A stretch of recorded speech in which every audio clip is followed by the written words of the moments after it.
Nah, kita lihat seksi 1-3 ya, turunan berarah.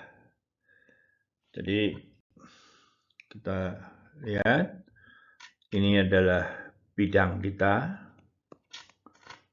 Ya, kemudian ada satu titik P di sini.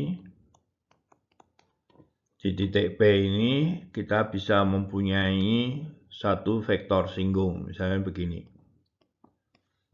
Ya, dan ditulis sebagai PV ya. Ini vektor singgung yang berpangkal di titik P.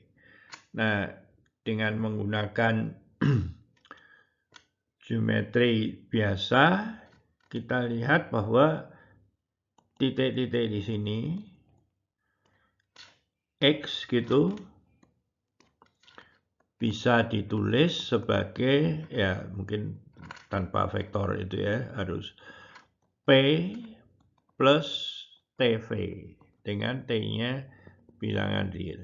Ya, untuk konsistennya vektor-vektor ini saya hapus saja.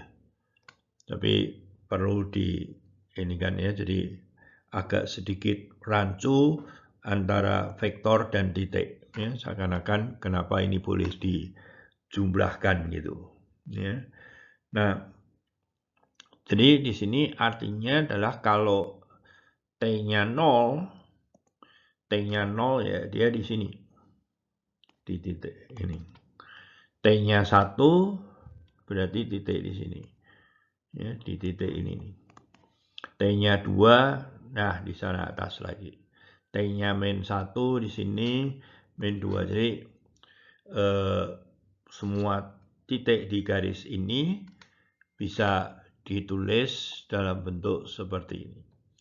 Nah, sekarang kalau kita punya fungsi f, ya, kemudian kita tinjau nilainya di sepanjang garis itu. Nah, tanpa ada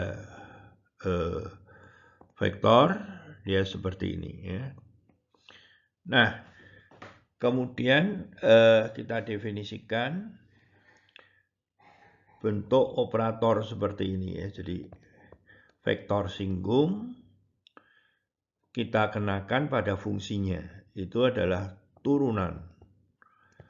Turunan di T sama dengan 0 dari Fp plus TV. Ya. Jadi Vf ini adalah turunan dari fungsi kalau saya hanya meninjau sepanjang garis biru ini. Nah, kalau di kalkulus ini juga dikenal sebagai turunan berarah, tapi kalau di kalkulus V-nya itu konstan ya. V-nya konstan. Kalau di sini V-nya kok konstan. V-nya panjangnya 1. Ya, kalau di sini V-nya panjangnya tidak harus 1, bebas. Ya, bebas. Jadi kalau kita mau memberikan interpretasi ini itu adalah perbedaan nilai F jika bergerak dari titik P melangkah satu satuan waktu T ya. Dalam hal ini melangkah sebesar V. Jadi seakan-akan kecepatannya adalah V gitu. Ya, jadi untuk menghitungnya saya kira contoh di buku sudah jelas. Oke, yang kita lihat sekarang adalah langkah cepatnya saja dulu. Ya, pemahamannya. Oke. Jadi sekarang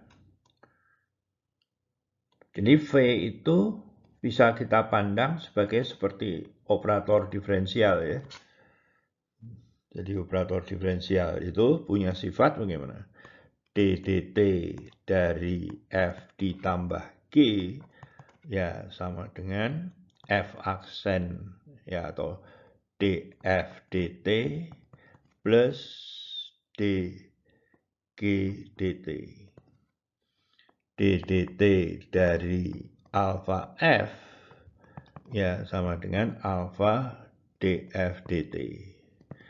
Nah, ddt dari fg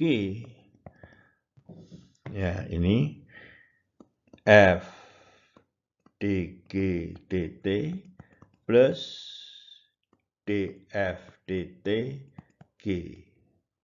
Nah, dengan sifat ini kita bisa memahami bahwa kalau ada vektor singgung V, kemudian kita kenakan pada dua fungsi. Ya, hasilnya menjadi masing-masing gini. Ya, ini karena sifat ini.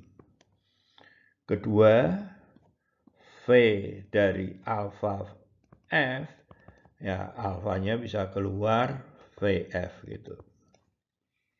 Ketiga, V dari FG, ya, kita gunakan sifat ini ya, yaitu FVG plus GVF. Ya kalau mau ini ada di belakang sini juga boleh ya, karena ini kan bilangan ya. Jadi ini semua di titik P ya, oleh karena itu ini nanti adalah FP dan ini di sini GP ya. GP. Kalau ini sudah dievaluasi di satu titik P. Ya. Oke.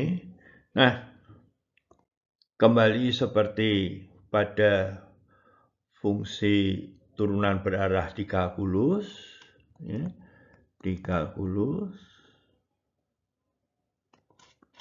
maka kita lihat bahwa kalau V itu adalah V1, V2, ya, maka dan ada fungsi F, maka VF itu adalah V1 do F do X plus V2 do F do Y.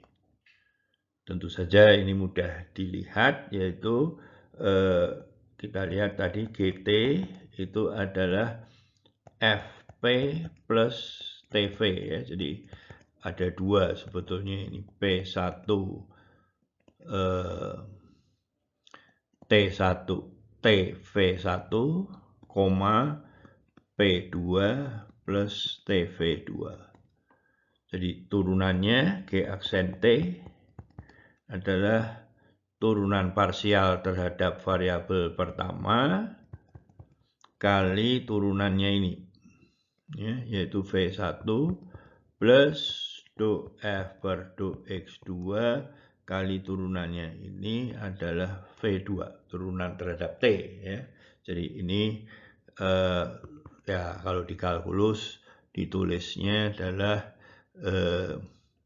vektor V1, V2 didotkan dengan nabla F. Ya. Nabla F itu pada dasarnya adalah do F do X1, do F do X2.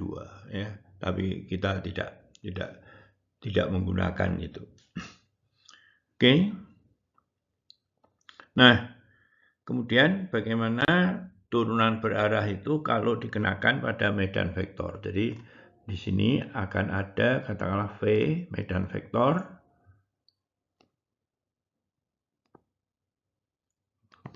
Ya, kemudian kalau ada fungsi F, ya kita bisa menghitung V dikenakan pada F. Gitu. Dan kemudian V F kita evaluasi di titik P itu pada dasarnya adalah V di titik P, ya mungkin nulisnya lebih bagus begini ya. V di titik P kita kenakan pada F. Jadi dilakukan point wise, ya, titik demi titik begitu. Nah, tentu saja kita bisa menyelidiki tentang sifatnya itu. Ya. Jadi sifatnya adalah seperti tadi. Ya. Jadi kalau V, F plus G, ya kita sudah bisa menduga ya masing-masing begitu. Oke. Terus V alpha F, satu lagi V F kali G. Tentu saja ini adalah F VG plus G VF gitu. Oke. Ya, jadi seperti itu. Oke. Jadi satu lagi tentu VW